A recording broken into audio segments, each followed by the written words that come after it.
Hi, welcome to Garden Friends. I'm Andrea, and I'm here today with one of my most sentimental trees. It's beautiful, beautiful bush. It's one of our favorites, but it is sentimental to me because it was my grandmother's favorite, and she had it for 50 years in her yard. Before that, it came from my great grandmother's house. It's probably been in the family for about 75 years.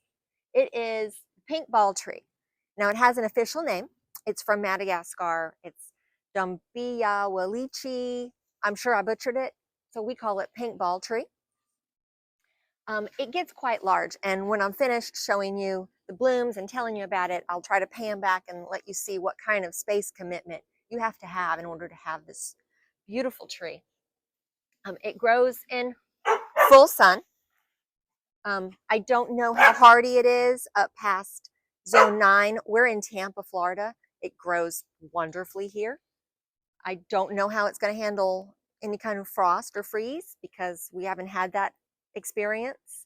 We have had a few brief freezes over the years. Obviously, if this thing has been in the family for at least 75 years, it's had some cold. It did snow here once when I was 8. So that's been a while. So we call it a pink ball tree because the blooms hang down on the stems, and it's a collection. Oh, my garden friends, they're digging under the shed. They're fighting over the hole. I have more work to do apparently when I finish this. Back to my pink ball tree. It's a collection of pink flowers, and when they open, they attract bees. It sounds like a small factory. I have a lot of bees right now because of the Cape honeysuckle. I'm hoping that they don't think I'm bothering them and that they won't try to sting me or anything like that while I'm standing here in the midst of them. But this thing will start blooming now. It's the beginning of December. By Christmas, I'm going to have a tree. It looks like it's decorated for Christmas, full of ornaments.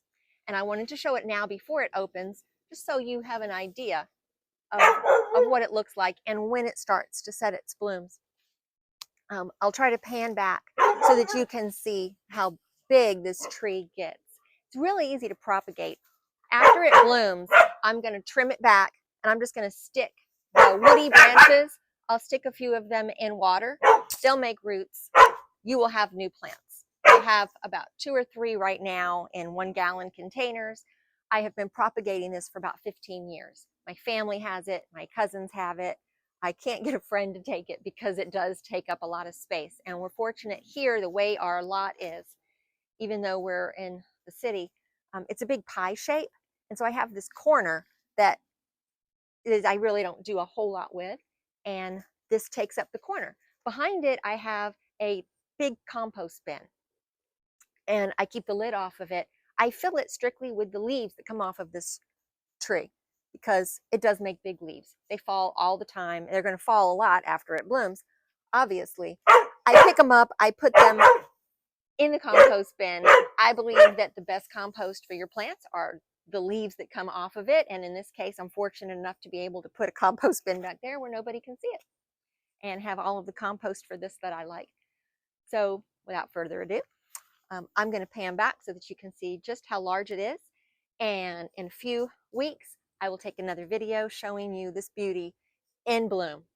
So thanks for watching, and I will see you next time.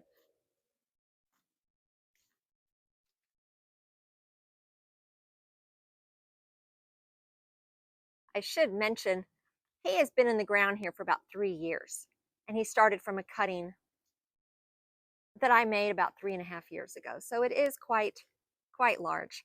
It doesn't get bothered by the shade from those oak trees up there. It is kind of crowding out the bananas. And we can say good morning to the garden friends down in the dirt back there. And they're fighting over a hole. So hi, Smokey. So I'm going to stop now and go fill a hole. Thank you. Have a good day.